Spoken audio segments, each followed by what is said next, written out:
વારંવાર એક વિચાર આપતો કે ડોક્ટર બાબા સાહેબની આપણે વાતો કરીએ, પરંતુ સંવિધાન સામાન્યમાં સામાન્ય માનવીથી માંડીને ચૂંટાયેલા સૌ જનપ્રતિનિધિઓને બધાને એને અનુસરવાનું છે.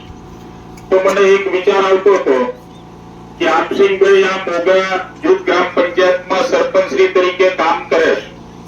કામ કરતા કરતા એમની કામ કરવાની સમય મર્યાદા પૂરી થયા પછી એમને જે નાણાં પંચની ગ્રાન્ટ વાપરવાની હોય એ કદાચ તાલુકાના હેડે બાકી રહી ગઈ હોય અને આપસિંહભાઈ ફરીથી ફોર્મ ભરે, એના બીજા ભાઈઓ પણ અહીંયાથી ફોર્મ ભરે, તો આપસિંહભાઈ ની હાર થઈ જાય અને બીજા સરપંચ એના કોઈ બીજા પ્રતિસ્પર્ધી હોય એ જીતી જાય. તો સ્વાભાવિક વાત છે કે આ ગ્રામ પંચાયતના હેડે આવેલી જે નાણાં પંચની ગ્રામ્ય કક્ષાની ગ્રાન્ટ હોય એ ગ્રાન્ટનો અધિકાર જે જીત્યો હોય સરપંચશ્રી એ ફરીથી એનો વહીવટ કરે. અંતે તો પૈસા જે રાજ્ય સરકાર કામ કરતી હોય રાજ્ય સરકારના પૈસા હોય. આપણે તો પ્રતિનિધિ તરીકે સરકારના પૈસાનો યુઝ કરીને લોકો સુધી, ગામડા સુધી આપણે વિકાસ કરવાનું કામ અહીંયા બધા સૌ બેઠેલા પ્રતિનિધિઓનું છે.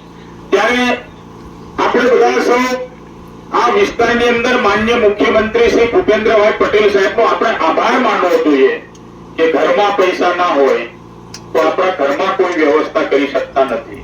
લગ્ન પ્રસંગ નું આયોજન કરતા હોય તો બરાબર પૈસાની સગવડ ના હોય તો લગ્ન પ્રસંગમાં પણ આપણે વ્યવસ્થિત આયોજન કરીને આપણે લગ્ન પ્રસંગનો પ્રસંગ પણ ઉજવી શકતા નથી. ઉજવતા હોય પણ એ પ્રસંગ થોડો નરમ હોય, ઢીલો હોય. પરંતુ આપણી ભારતીય જનતા પાર્ટીની સરકારમાં આપણે બધા સૌ બોલીએ કે આદિ અનાદિ કાળથી વનમાં રહીએ, અમારી સંસ્કૃતિ પ્રકૃતિ આપણી, તો આપણે રહીએ છીએ આપણું જ બધું છે. પરંતુ વર્ષો પહેલા રણજીતભાઈ અને આપણે બધા આદિવાસી ભાઈઓ અહીંયા બેઠા છે. વર્ષો પહેલા આપણી પરિસ્થિતિ એવી હતી કે એક ભીંડીના હાડિયા હલગાવીને જે ભૂતકાળોની સરકારો હતી ત્યારે આપણે ઘરમાં કઈ વસ્તુ ચીજ વસ્તુ શોધવાની હોય તો આપણે એનો યુઝ કરતા હતા. અત્યારે ભીંડીના હણિયા કે ગોળિયાના હણિયા આપણે કરતા નથી, એનું વાવેતર પણ કરતા નથી. એના પછી આપણે ખડિયામાં કેરોસીન પૂરીને આપણે ઘરમાં બધું જમવા બનાવવાનું હોય કે એના દ્વારા આપણે અજવાળું કરતા હતા. ધીરે ધીરે બેટરીઓ આવી, ધીરે ધીરે ભારતીય જનતા પાર્ટીની સરકારમાં આપણે બધા સૌ જાણીએ કે અંતરિયાળ ડુંગરાળ વિસ્તારમાં પણ આપણને 24 કલાકની લાઈટ મળે અને લાઈટ મળવાના કારણે આપણા વિદ્યાર્થીઓ એના દ્વારા રાત્રે પણ અભ્યાસ કરી શકે એવા પ્રકારની વ્યવસ્થા જો આપણને મળી હોય તો આ ભારતીય જનતા પાર્ટીની સરકારમાં મળી એ આપણે બધા સત્ય સનાતન છે. કારણ કે જે વાત સાચી હોય એને આપણે સમર્થન આપવું જોઈએ.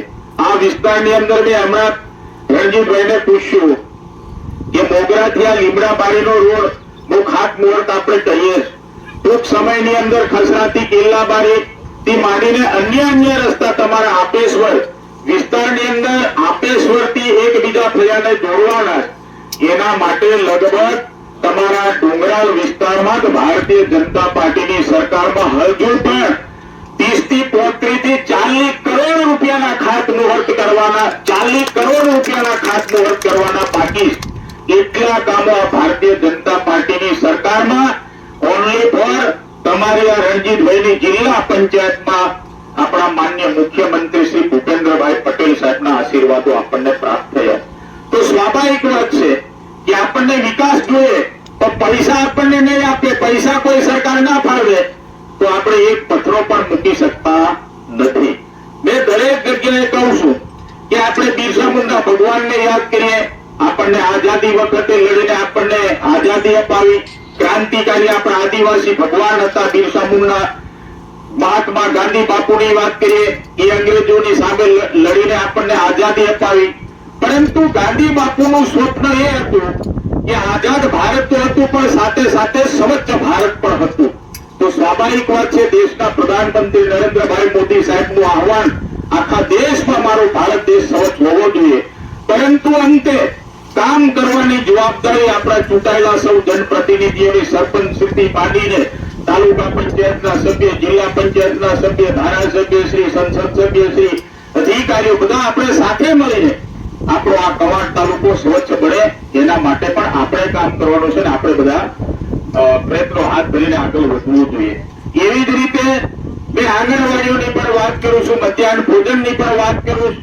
સરકાર તમને મધ્યાહન ભોજનની અંદર પૂર્ણ વ્યવસ્થા આપી દે.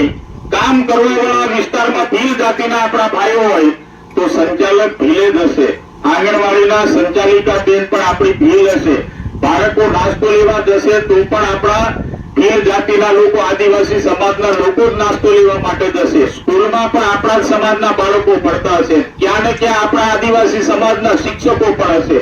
એટલે મારે કહેવાનો મતલબ એ છે કે આંગણવાડીનું મકાન બંધાઈ ગયું હોય, સંચાલિકા બેન આપણી હોય અને આપણને જ સરકારે કામ કરવાની જવાબદારી આપી હોય અને આપણે વિડીયોમાં કંઈક કીધું બતાવીએ સારી વાત નથી. કારણ કે આપણી બધાની જવાબદારી સરકાર સાથે થઈ જાય કે આપણા સમાજને સમૃદ્ધ બનાવવાનો, આપણા સમાજને આગળ લઈ જવાનો, રોડ રસ્તા વીજળી આરોગ્યની બાબતમાં, ત્યારે સરકારની સાથે આપણે બધા સૌ મારા નવયુવાનો આગેવાનો સાથે રહીને આપણે આપણા સમાજને વિકાસના માર્ગે આગળ વધારવા માટેના પ્રયત્નો કરીએ. મેં વચ્ચે પણ મીડિયામાં જોયું કે જરૂરીથી માંડીને કોટડી સુધીના રસ્તાની જે મીડિયામાં પણ અપલોડ કરી એ વાત સાથે સાથે ચર્ચાઓ વિસ્તારમાં થઈ. આ બધું જોયું, સ્વાભાવિક વાત છે. હું પણ એ રસ્તા ઉપર અમે પિન્ટુભાઈ જાતે સર્વે કરવા માટે આવ્યા હતા. એ સર્વે કરીને અમારા અધિકારીશ્રીઓ દરખાસ્ત પણ મોકલી છે. અમે પણ રાજ્ય સરકારને રજૂઆત કરી છે. ટૂંક સમયમાં એ રસ્તાની પણ આપણને મંજૂરી મળશે તો એ વિસ્તારમાં એ આપણું કામ પણ થવાનું. પરંતુ મારે એમ કહેવું કે આ બધું ખૂબ લાંબા સમયથી આ ડુંગરાળ વિસ્તારમાં પડ્યું હતું, ખૂબ લાંબો સમય થઈ ગયો હતો. આગળની ભૂતકાળોની સરકારો અત્યારે જે આપણે અમે અવાજ ઉઠાવે છે એમને જો કરવું જ હતું તો સરકારો ત્યારે પણ હતી, દેશના વડાપ્રધાનો ત્યારે પણ હતા, રાજ્ય સરકારના મુખ્યમંત્રી ત્યારે પણ હતા, જિલ્લા પંચાયતના સભ્ય ત્યારે પણ હતા, ધારાસભ્યશ્રીઓ ત્યારે પણ હતા. શું કામ તમે તમારી સરકારની અંદર પૈસા લાવીને આ વિસ્તારનો વિકાસ કર્યો? એટલા માટે સૌને મારી વિનંતી છે કે કેન્દ્રમાં પણ ભારતીય જનતા પાર્ટીની સરકાર, દેશના પ્રધાનમંત્રી નરેન્દ્રભાઈ મોદી સાહેબનું નેતૃત્વ, રાજ્યમાં પણ ભારતીય જનતા પાર્ટીની સરકાર, રાજ્યના સન્માન્ય મુખ્યમંત્રી ભૂપેન્દ્રભાઈ પટેલ સાહેબનું નેતૃત્વ આપણને મળી રહ્યું. નીચે જિલ્લા પંચાયત, તાલુકા પંચાયત, ગ્રામ પંચાયત સુધી આપણે એકબીજા સહયોગી એક કડીથી એક કડી સાથે જોડાઈને આપણે જયારે આ વિસ્તારને વિકાસના પંથે આગળ લઈ જવા માટે જયારે પ્રયત્નો કરી રહ્યા ત્યારે મારે નવયુવાનોને ખાસ વિનંતી કે આપણે જ બધા તૈયાર થઈને આપણે જ આપણા સમાજને ઉભો કરવો પડશે, આપણા સમાજને સાચું માર્ગદર્શન આપીને આપણે જ આગળ વધવું પડશે. કારણ કે અહીંયા આપણે ડુંગરાળ વિસ્તારમાં જયારે અહીંની ભૌગોલિક પરિસ્થિતિ જયારે ડુંગરાળ વિસ્તારની, ત્યારે આપણે બધા સૌ જાણીએ કે આપણે અનાજ પકવવું હોય તો ઓનલી ફોર આપણે ચોમાસા આધારિત આપણે ખેતી કરવી પડે એમ છે. આપણી પાસે ખેતી પણ ખૂબ ઓછી. એવા સમયમાં આપણે શિક્ષણ સાથે જોડાઈશું નહીં, આત્મનિર્ભર જેમ પડવાની ગામના મારા નવયુવાનો પોતે ગેરજનું કામ કરીને પોતે પૈસા કમાઈને પોતાના ઘરને સમૃદ્ધ બનાવવા માટે કામ કરી રહ્યા છે. એવી જ રીતે આપણે પણ વાયરમેનનું કામ, વેલ્ડરનું કામ, અન્ય વ્યવસાયલક્ષી કાર્યમાં જોડાઈને મારા નવયુવાનો પોતાના ઘરને સમૃદ્ધ બનાવવા માટે પ્રયત્નો કરે એવી તમારી પાસે આશા અને અપેક્ષા રાખું. આ વિસ્તારની અંદર 40 કરોડ રૂપિયાના આશીર્વાદ જયારે માન્ય મુખ્યમંત્રી શ્રી ભૂપેન્દ્રભાઈ પટેલ સાહેબ આપણને દીધા ત્યારે ફરીથી પણ આપણે બધા માન્ય મુખ્યમંત્રી શ્રી ભૂપેન્દ્રભાઈ પટેલ સાહેબનો આપણે આભાર માનીએ અને આપ ખૂબ મોટી સંખ્યામાં જયારે ઉપસ્થિત રહ્યા ત્યારે તમારો પણ હું આ તબક્કે ખૂબ આભાર માનું. આપણે સાથે બધા સહયોગી મળીને અમારા કોન્ટ્રાક્ટર છે અહીંયા કામ કરવાના, એ આખા રાજ્યની અંદર ક્યાં ને ક્યાં કામ કર્યું હશે, પરંતુ આ વિસ્તારમાં જયારે કામ કરવા માટે આવ્યા ત્યારે એમને તમે સહયોગી બનજો. આ ગામના સરપંચ છે, બધા અમારા નવયુવાનો સાથે મળીને આ રસ્તો વહેલી તકે થઈ જાય અને આપણા લોકોને સુવિધા મળે એવી આશા અને અપેક્ષા આપણી પાસે રાખું છું. આ વિસ્તારને આગળ લઈ જવા માટે મારા નવયુવાનોની તાકાત પણ આ બધા આગેવાનોને મળી રહે એવી તમારી પાસે આશા અને અપેક્ષા રાખું. તમારા પ્રશ્નો માટે અમે પણ તમારી સાથે છે, જજુમા માટે તૈયાર, પણ સાચી વાતમાં અમે જજુમા માટે તૈયાર છે, સાચા માર્ગદર્શન સાથે સમાજને આગળ લઈ જવામાં અમે તમારી સાથે તૈયાર. ત્યારે તમારો સાથ અને સહયોગ અમને કાયમ માટે મળતો રહે.